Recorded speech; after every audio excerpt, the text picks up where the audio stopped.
안녕하세요. 오늘도 사연살롱을 찾아주셔서 감사합니다. 저는 아들 하나, 딸 하나 가진 50대 여자입니다. 사실 20대 때 결혼을 막 했을 때는 아이를 적어도 셋은 낳고 싶었는데 둘을 낳고 키우다 보니 하나를 더 낳기엔 몸 상태가 좋지 않은 것 같아 3남매 만들기를 포기하고 둘 키우는 데에 집중을 하게 됐어요.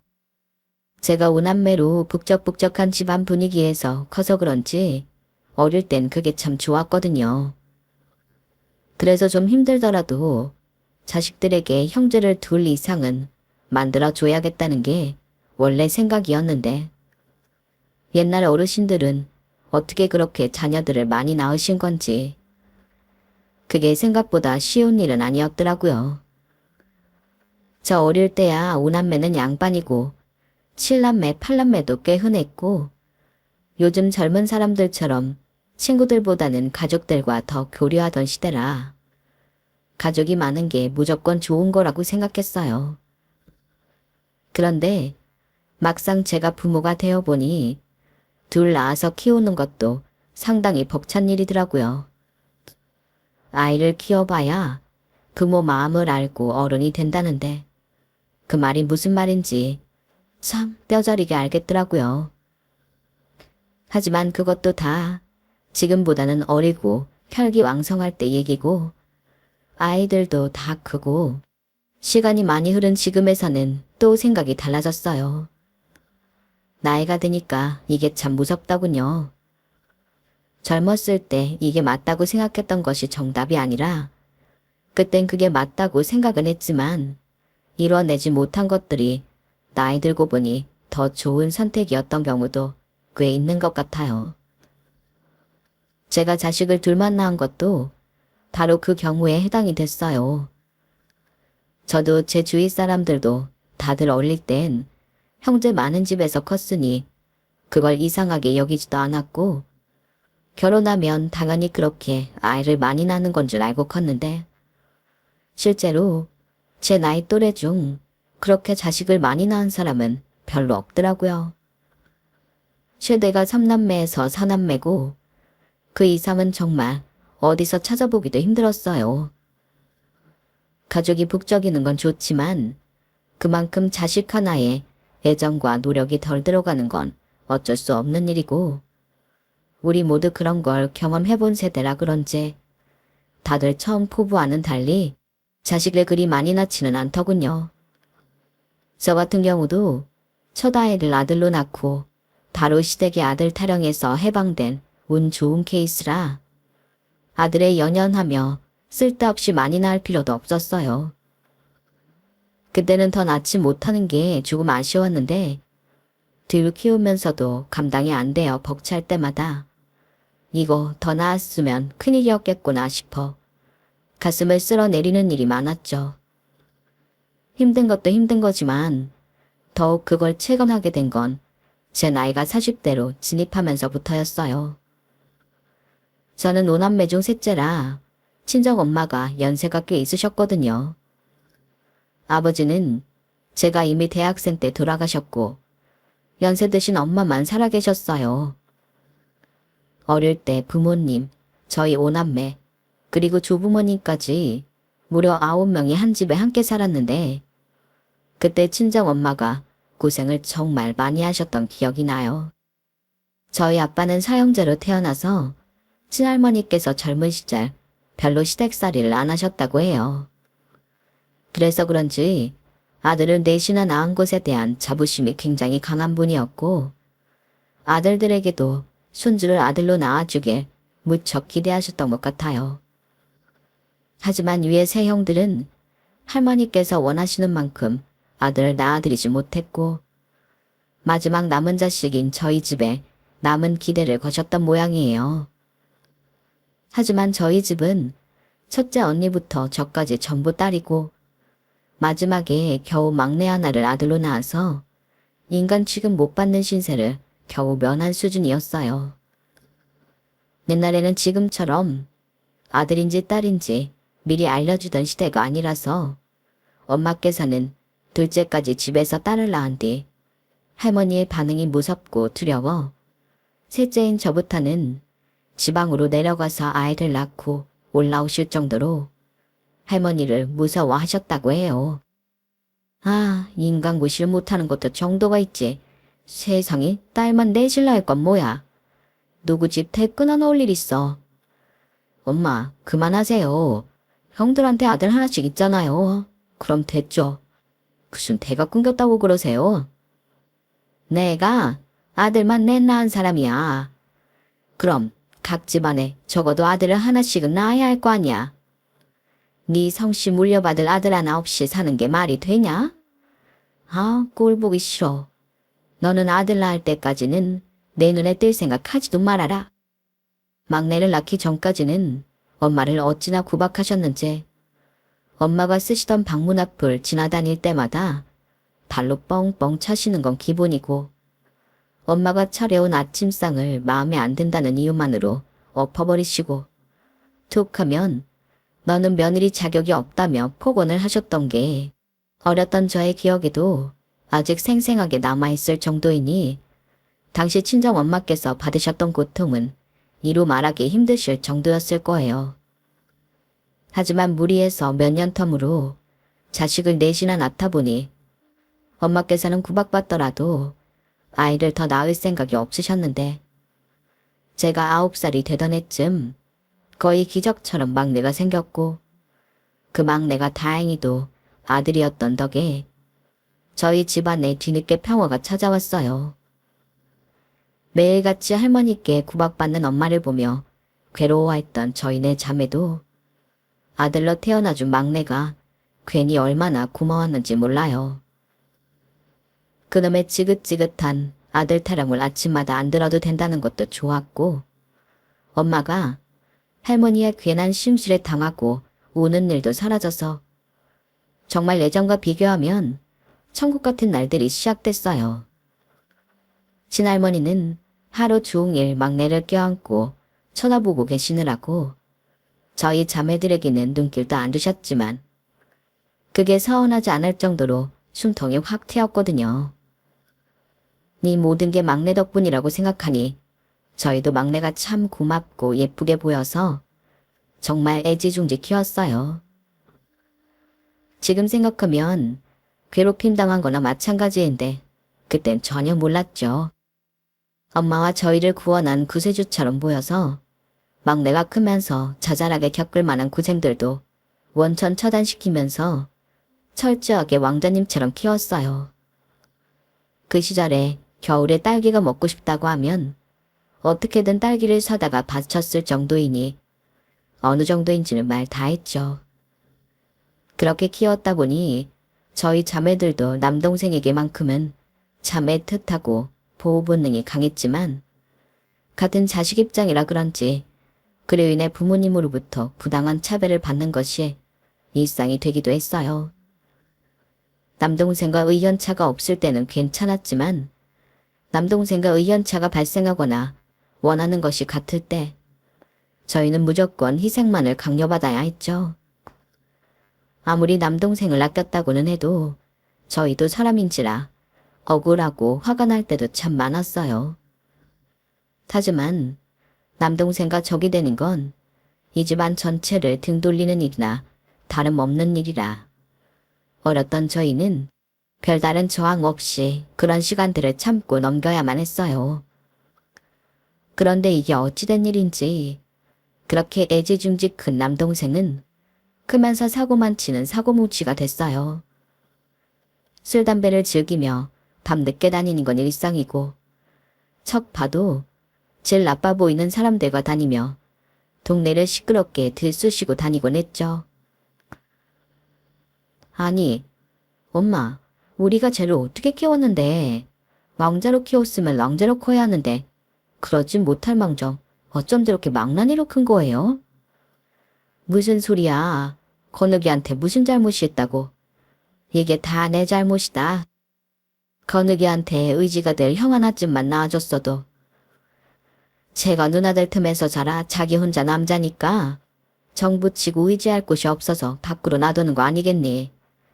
친구들만 괜찮은 애들로 사귀었어도 이럴 일은 없었을 텐데. 엄마, 그건 아니죠. 누가 형 없다고 저런 친구들을 사귀어요? 제가 사리분별이 없었던 거죠. 사람이 끼리끼리란 말이 괜히 있겠어요? 본인부터 정신머리 똑바로 박혀 있었으면 저런 날라리 같은 친구들은 알아서 안 만났겠죠.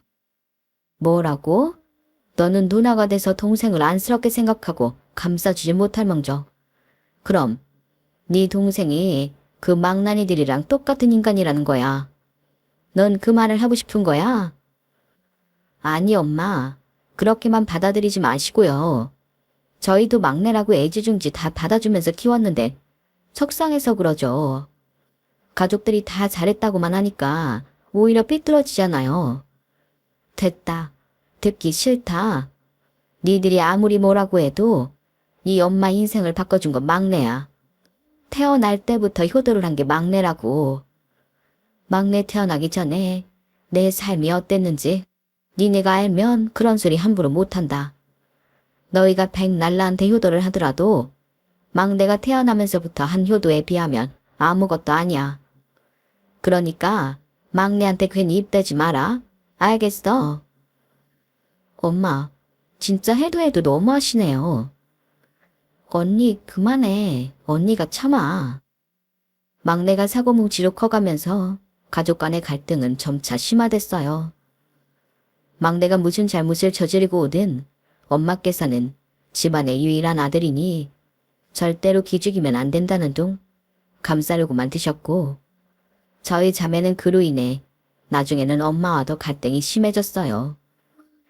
무조건적으로 막내만 감싸는 엄마의 태도에 언니들과 여동생도 엄마에게 학을 뗐죠. 난 이제 엄마 말 안 들을란다. 엄마는 우리한테 너무 희생만 강요하고 막내만 보고 사셔. 내가 봤을 땐 막내가 커서 전혀 엄마를 돌볼 것 같지도 않은데. 됐어.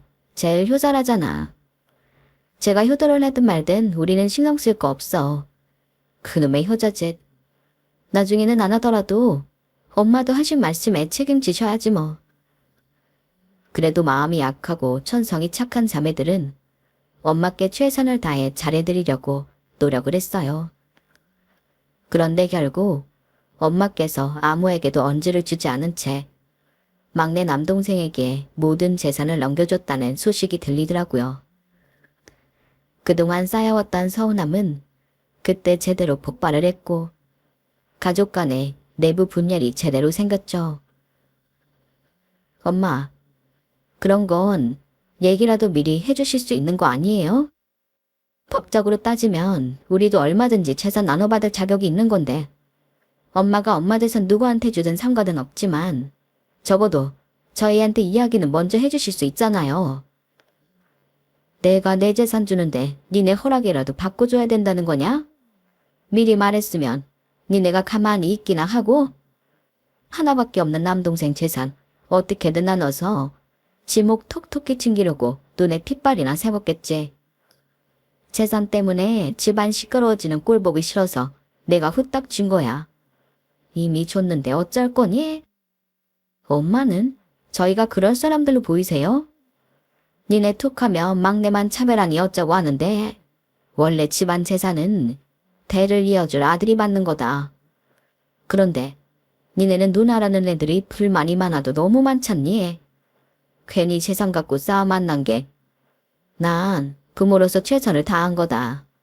더 이상 이걸로 입씨름하게 하지 마라. 엄마께서는 나이가 드실수록 더 아들에 대한 집착과 차별이 강해지시는 것 같더라고요.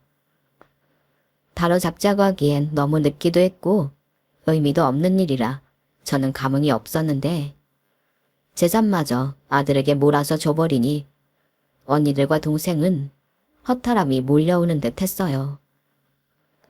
저도 그런 게 아예 없는 건 아니었지만 어릴 때부터 진작 그 부분에 있어 단념을 했던지라 충격이 그렇게 크지는 않더라고요. 이 사건으로 인해 언니들과 동생이 다 엄마로부터 등을 돌렸지만 자매들 입장도 이해가 가서 미처 중재할 수가 없었어요.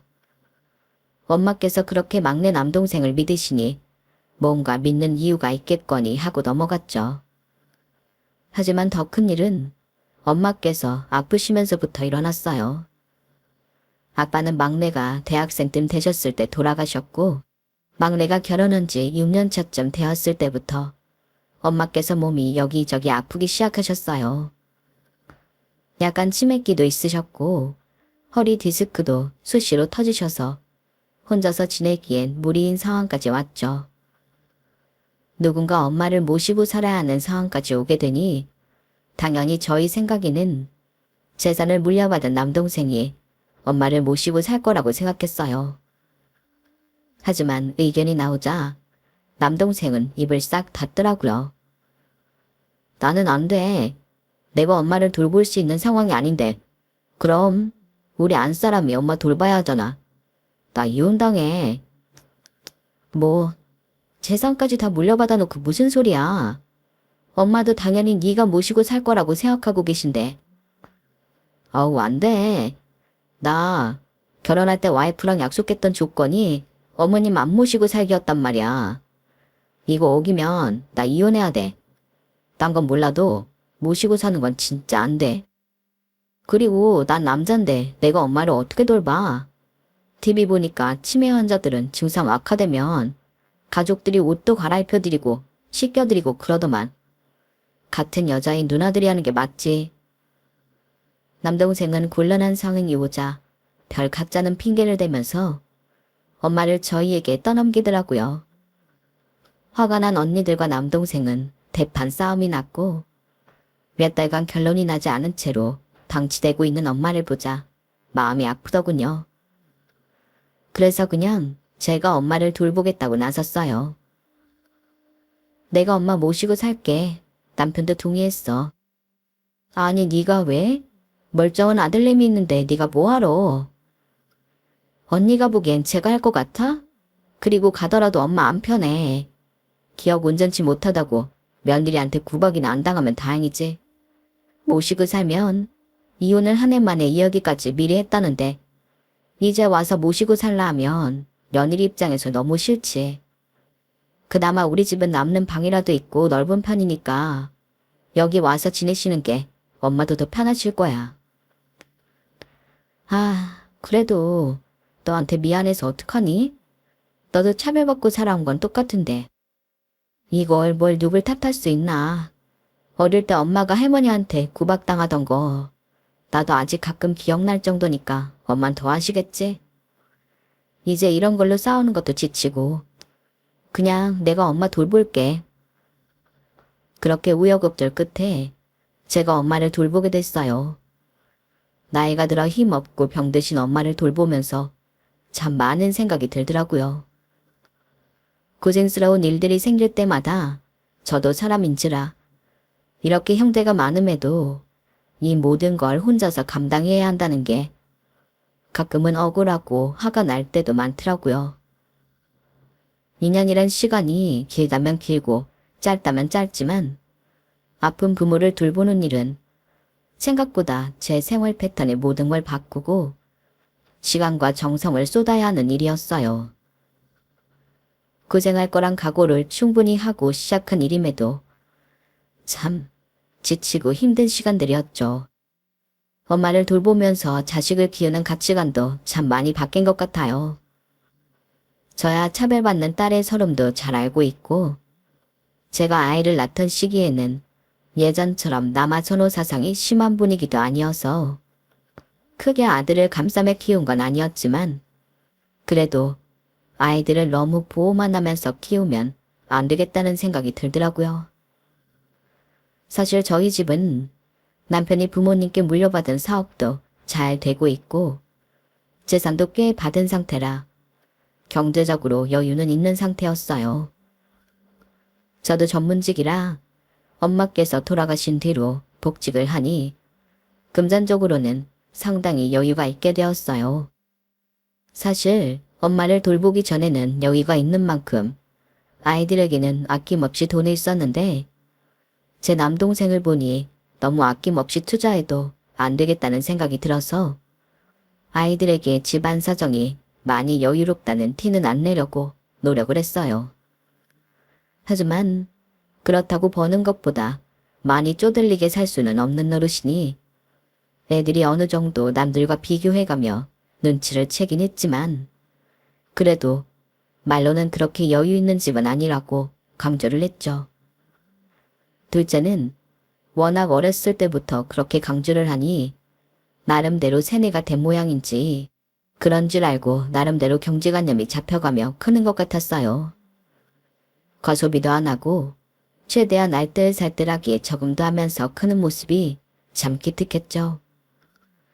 반면 아들은 둘째보다는 나이가 있어서인지 어린 쌀 아낌없이 자신에게 투자해줬던 걸 다 기억을 하고 있어서 설득하는 게 좀 어려웠어요. 우리 집 잘 사는 거 같은데 엄마가 막 옷도 제일 좋은 거 입어야 한다고 일부러 비싼 데서 사주고 그랬잖아요.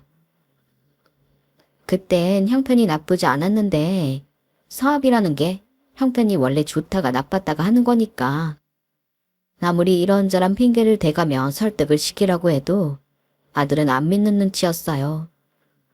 안 믿는 거야 뭐. 저희도 그렇게 애들이 믿을 만큼 허리띠를 꽉 졸라매면서까지 위장을 한 건 아니었으니 할 말은 없었지만 문제는 아들이 그 말을 안 믿는 걸로 끝나지 않고 계속해서 이런저런 금전적인 도움을 바란다는 점이었어요. 미래를 위한 투자와 관련해서는 선뜻 요구를 들어줄 의향이 있었지만 아들이 주로 요구하는 건 명품이라든지 자동차 같은 말도 안 되는 금액의 것들이었어요. 네가 공부를 하고 싶다든지 네 가치를 올리기 위한 지원은 언제든지 해줄 수 있지만 그렇게 대놓고 뭐 해달라, 뭐 사달라 하는 건 절대로 못 들어준다.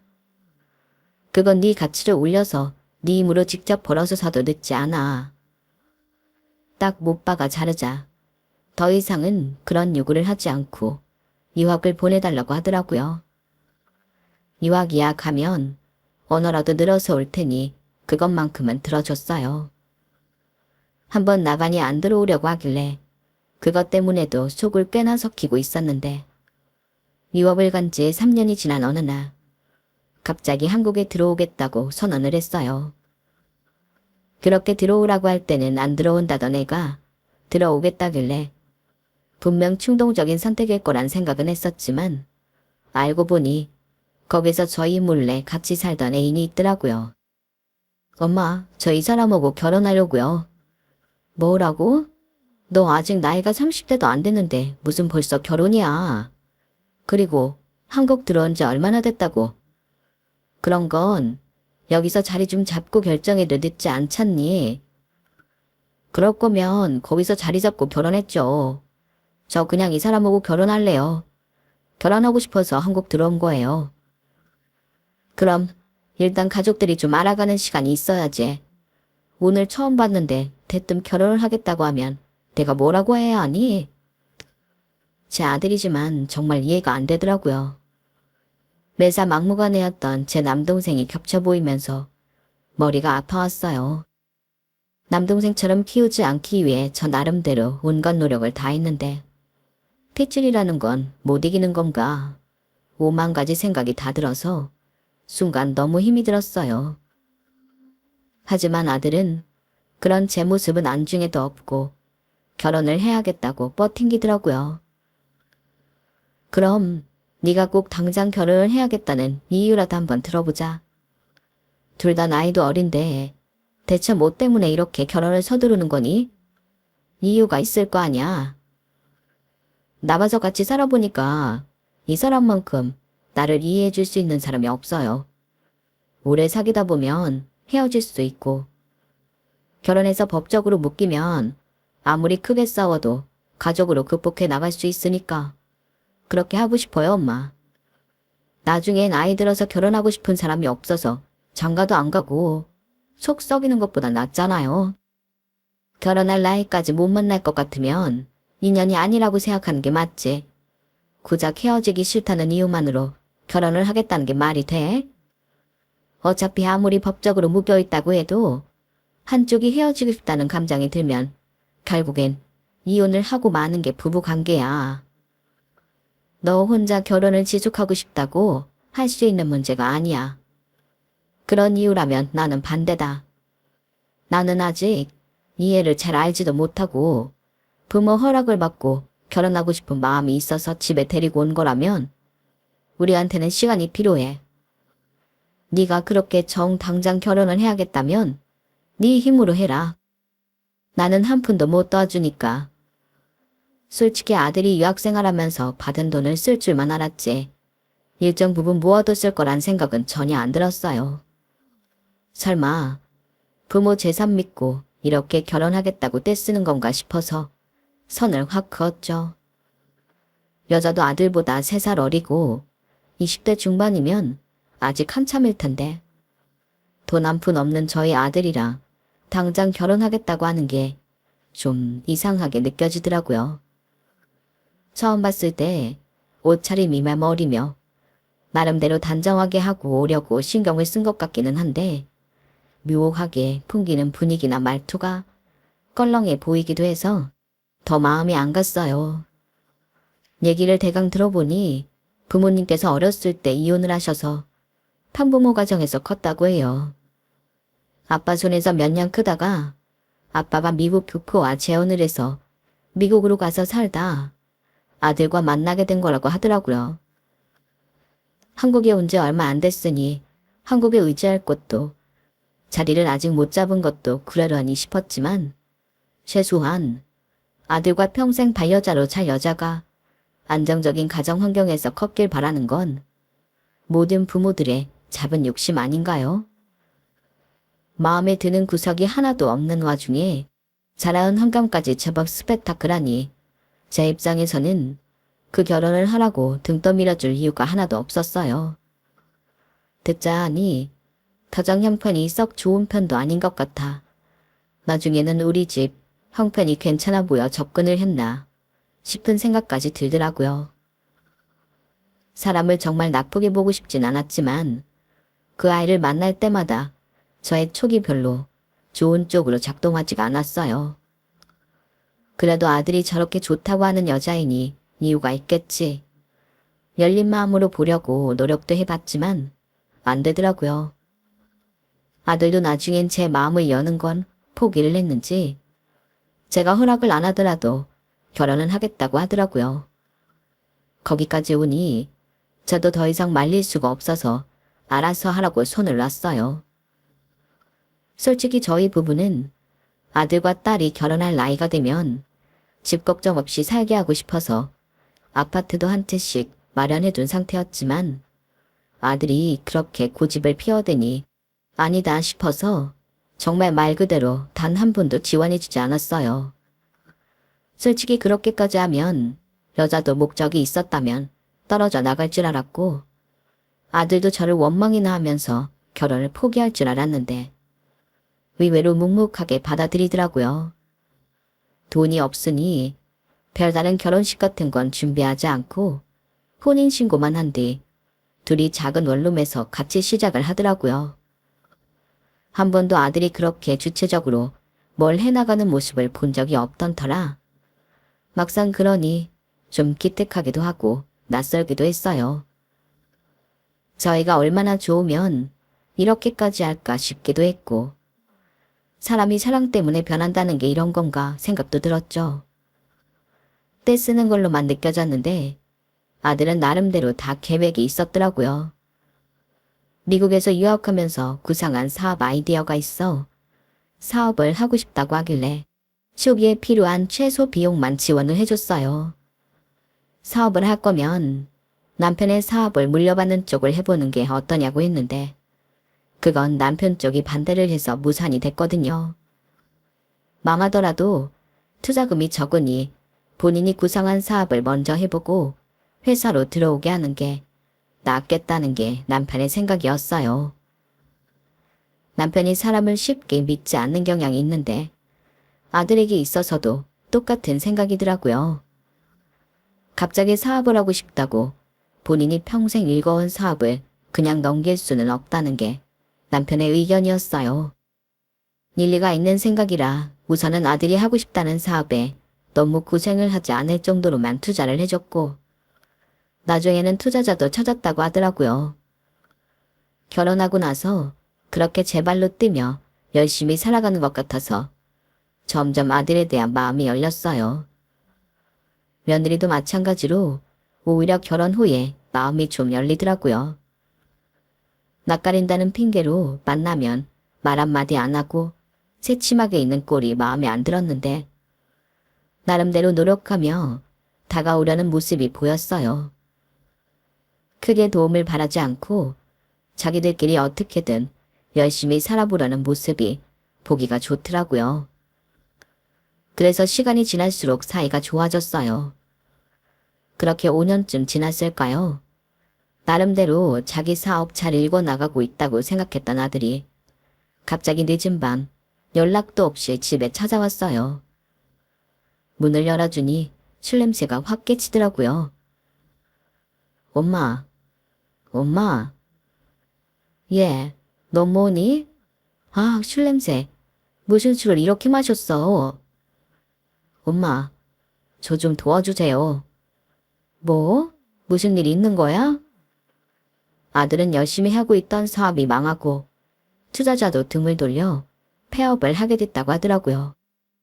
사실 폐업한 지는 꽤 됐는데 차마 저한테 그동안 말을 못했다고 하더군요. 빚이 늘어 어떻게든 일을 해서 갚아 나가야 하는데 집세에 생활비에 빚까지 갚으려니 도저히 감당이 안 되는 상황에 안 좋은 선택까지 고민했다가 도저히 안 되겠어서 저를 찾아왔다고 했어요. 다 큰 놈이 눈물을 뚝뚝 흘려가며 안 좋은 선택까지 고민했다고 하는데 가슴이 미어지지 않는 부모가 어디 있을까요? 들어보니 사업 말아먹고 마땅한 일자리도 못 구해서 일용직 일을 한다고 들었어요. 자, 손주도 태어난 지 얼마 되지 않았을 텐데 몸 다치기 쉬운 일을 하고 있다고 하니 걱정이 들었어요. 그래서 결국은 남편 밑으로 들어가서 다시 일을 배우라고 권유했고 집 문제도 해결해 주겠다고 했죠. 엄마, 정말이에요? 그래, 우리가 니네 결혼할 때 보태준 게 하나도 없잖니. 네가 그렇게 막무가내로 결혼하지 않았더라면 원래는 결혼할 때 해주려고 했던 집이 있어. 빚이 얼만지 모르겠지만 일단 팔아서 빚부터 갚고 처음부터 다시 시작해. 내일 당연하죠, 엄마. 정말 감사해요. 이 은혜는 절대 안 잊을게요. 철없던 아들이 그래도 결혼하고 가장으로 어떻게든 자기가 한 선택에 대해 책임을 지기 위해 이리 뛰고 저리 뛰다 실패를 맛본 거니 도와줘야겠다는 생각은 들더라고요. 사람이 변하는 게 쉽지 않은데 결혼하고 많이 변한 모습도 보여줬으니 이만하면 됐다 싶더라고요. 그래서 원래 아들에게 주려고 했던 아파트보다 더 좋은 20억짜리 아파트를 줬어요. 그 정도는 돼야 빚을 갚고 새 출발하기 좋을 것 같았거든요. 하지만 집을 넘겨주고 몇 달 후 아들이 그 집으로 이사를 갔다는 소식이 들렸어요. 빚에 허덕이는 녀석이 빨리 팔아서 빚부터 갚을 생각을 안 하고 그 집으로 이사를 갔다고 하니 저는 좀 황당하더라고요. 아니, 너 거기서 살려고 그래? 빚 갚으려고 해준 집에서 살면 빚은 어느 세월에 다 갚으려고. 일단 있는 빚부터 청산하고 남는 돈이 있으면 그 돈으로 새로 시작해야 할 거 아니야. 그거 하려고 준 집인데 갑자기 이사라니. 에휴, 순진한 우리 엄마. 저 사업한 적도 없어요. 뭐라고? 내가 돈 어디 따고 사업이에요. 조금만 생각해봐도 아는걸. 그게 무슨 소리냐? 네가 사업하고 싶다고 아이디어 얘기해서 내가 초기 비용도 투자해줬는데 그럼 그 돈은 다 어디로 갔어? 그 돈으로 월세도 살고 잘 썼죠. 그렇게라도 안 하면 엄마가 지갑을 안 여시니까. 엄마도 참 너무해요. 집 잘 사는 거 뻔히 보이는데 어릴 때부터 자꾸 돈 없다 돈 없다면서 뭐 하나 쉽게 지원해주는 것도 없고. 솔직히 저 진짜 많이 서운했어요. 뭐? 서운할 게 대체 뭐 있어. 네 여동생을 봐라. 내가 해줘도 너한테 더 해줬지? 둘째가 그런 소리를 하면 몰라도 유학까지 다녀온 네가 할 소리는 아니잖니. 그러니까요. 왜 있는 집인데 어떻게든 자식한테 돈 한 푼 안 주려고 그렇게 버티시냐고요. 그러니까 저도 이렇게 할 수밖에 없었죠. 집 보니까 너무 좋아서 눈이 확 돌던데요. 이렇게 좋은 집도 다 가지고 있었으면서 자식이 단칸방에 와이프랑 둘이 살고 있는 것도 모른 척하고 진짜 실망이 크네요, 엄마. 대체 무슨 소리라는 거야? 반대하는 사람이랑 결혼하겠다고 우기는데 그럼 내가 마음대로 하세요 하고 돈만 대줘야 한다는 거야? 애초에 믿지도 못할 애 데려와서 결혼하겠다고 떼쓴 걸 끝까지 반대하지 않은 것만으로도 감사히 여겨야지. 네가 아무것도 따지지 않고 좋아하는 사람을 선택한 대가인데 누구 탓을 하는 거야? 됐고요. 이제라도 뭐라도 해주셨으니 됐어요. 이렇게 해야 뭐라도 받아낼 수 있다더니 진짜였네. 아파트 진짜 좋더라고요. 잘 살게요. 뭐? 잠깐만. 이렇게 해야 뭐라도 받아낼 수 있다니. 그게 무슨 소리니? 아, 미국에 있을 때 외삼촌이랑 연락 닿았거든요. 엄마가 연락 못하게 해서 한국에 전 연락 못했다고요. 미국에 있을 때 삼촌이 저한테 도움 많이 줬거든요. 나중에 엄마한테 재산 좀 받으면 갚으라길래 재산 못 받는다 했더니 방법을 알려주시던데요. 엄마처럼 의심 많은 사람은 열심히 사는 척하면서 마음을 여는 게 먼저라고요. 엄마 설득할 사업 아이디어도 삼촌이 구상해 준 거고요. 망하면 안 그래도 없는 형편에 리스크가 크니 뛰어들진 않았어요. 이건 무슨 잘했다는 듯이 이야기하는데 정말 어이가 없더라고요. 게다가 남동생이 관여했다는 얘기에 정말 화가 많이 났어요. 듣자 하니 엄마가 준 재산은 어쩌고 이혼당하고 양육권도 뺏긴 채로 안 좋은 형편에 혼자 쓸쓸하게 살고 있는 것 같더라고요. 그렇게 이혼당하기 싫어서 엄마도 안 돌보겠다고 하던 인간이 결국 이혼당한 걸 보니 역시 자기가 한 짓은 돌려받는구나 싶기도 했고요. 어릴 때부터 아들 성향이 남동생을 많이 닮았다고 느꼈는데 어떻게 이렇게 딱 남동생 영향을 받아서 이런 짓을 벌일 수가 있나 너무 황당했어요. 그래서 엄마 속에서 집 받아내니 좋으냐? 너 그렇게 살면 네가 한 짓에 대한 대가는 감수해야 한다. 네 외삼촌 그렇게 살고 있으면서도 너 도와준 이유를 정말 모르겠냐? 삼촌은 제가 다 은혜 갚기로 했으니까 걱정 마세요, 엄마. 꽁하게 그러지 마시고요. 아들한테 원래 해주라던 집 해준 것뿐인데 왜 이렇게 예민하게 반응하세요? 아들이랑은 더 이상 말이 안 통하더라고요. 100번 말로 이야기하는 것보다는 직접 뭔가를 깨우치게 해줘야겠다 싶었어요. 그래서 자리에서 금고로가 이름만 들어도 다 아는 강남 한복판 모 빌딩의 계약서를 아들 앞에 들이밀었죠. 저와 남편이 노후 자금으로 끌어모아 산 빌딩이었지만 아들은 아마 저희가 그 빌딩을 살 정도의 재산이 남아있었다고는 상상조차 못했을 거예요. 아니나 다를까 눈이 튀어나올 듯 커지더라고요. 네가 그걸로 만족했다면 다행이지. 이것도 우리 죽으면 니네 유산으로 남겨주려고 했는데 다행히 그걸로 만족하니 됐구나. 이건 평생 너랑 같은 환경에 살았음에도 불평 한마디 없이 묵묵히 할 일하며 살아온 네 동생 몫으로 남기마. 너한테 이 빌딩 얘기를 안 해서 참 다행이구나. 얘기했으면 또 어떤 가식을 떨어서 나한테서 이걸 받아냈을지 모르니. 아들은 계약서를 시큰둥하게 보더니 건물 이름을 확인하자마자 눈이 튀어나올 것처럼 저를 쳐다보더라고요. 이 빌딩이 엄마 거라고요. 말도 안 돼. 말이 안 되면 네 눈앞에 있는 계약서는 뭐냐? 하, 내가 이럴 줄 알았어.